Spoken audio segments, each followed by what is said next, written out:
In Canada, anger continues to build concerning the government's lack of action over a self-confessed Islamic State executioner after he lied to immigration services to get back into the country. He revealed it openly on a New York Times podcast show called Caliphate. The former ISIL fighter, who goes by the name of Abu Huzaifa, left Canada 4 years ago when he was just 17 and told his parents he was flying to Turkey. But 5 months after joining the terror group in Syria, he decided that he wanted to return to Toronto, following what he originally said was his second execution, though Huzaifa has now retracted those comments, saying he has not killed anyone. Well, officials hope the man had said enough to incriminate himself on the New York Times podcast series, where he gave detailed accounts of executing people. But that may not be enough to charge him, according to documents obtained by a Canadian news network. Canada's Prime Minister has been fending off criticism about the case. And when Justin Trudeau was asked about terrorist returnees, he seemingly shifted the blame to attack Conservatives in the country instead.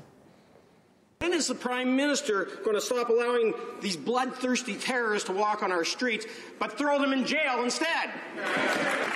Mr. Speaker, once again we see the Conservatives trying to drum up fear is a way of political attack. When will the Prime Minister finally imprison ISIS terrorists instead of allowing them to use Canada? The right honourable Prime Minister. Once again, we saw this approach in the last election by the previous government. It doesn't work to try and scare and divide Canadians. Well, Canadian intelligence estimates around 60 people have returned to the country after joining extremist groups in Syria and Iraq. And while many countries have tough policies to persecute those who have waged terror overseas, it seems Canada might just be allowing them back into the country. Turns out you can't build a caliphate on the foundations of killing, rape, plunder, and more killing. They tried with bloody abandon, but no luck. So those ISIS jihadists went home to perhaps start a new life. While they may have engaged in terrorism abroad and broken the law, not all returnees continue to pose a threat. They may now be disillusioned with the cause. The Canadian government even has directives on how to deal with them. All right, they may have decapitated a prisoner or two or a dozen, may have repeatedly raped young girls they considered infidels, but that's all in the past. What they need now is apparently help.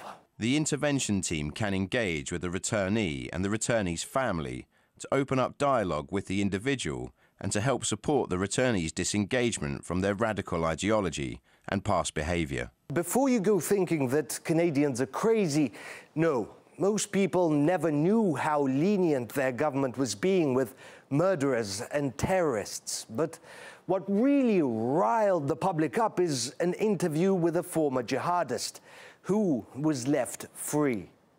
At first, you have to bring yourself to do it. You're like, okay, if I'm finally killing someone now, and you kind of just have to close your eyes and do it and just shoot. You're killing him for a reason. This is justified. You can do this. You're not going to be held accountable. Now, imagine you live in the same city as this guy. Your kids walk by his house on the way to school.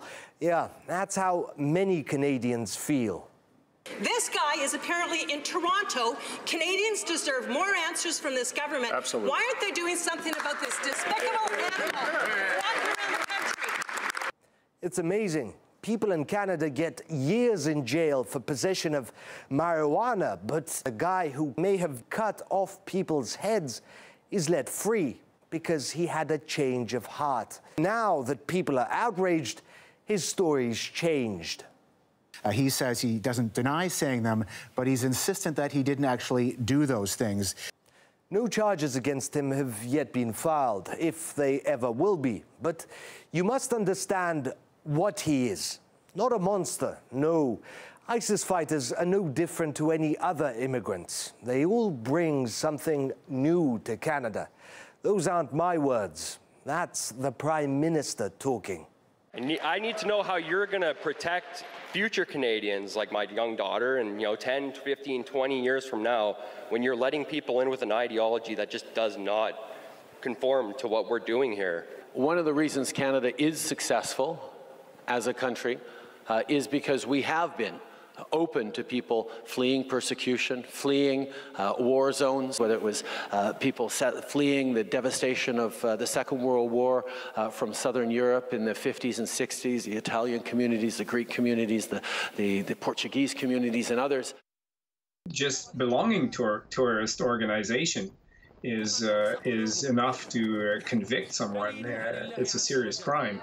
So unless you cannot prove at all that the fellow was in ISIS territory and he was there to help ISIS, unless you cannot prove that at all, you have no witness, and the fellow just says, well, I made up the story, then if you can prove that he was actually there, well, you can make a case against that person and prosecute that person for terrorism and send them to jail. If the government was serious, I think that's what they would do, but I don't think they're serious about it. Pushing multiculturalism to the limit is certainly not a good thing.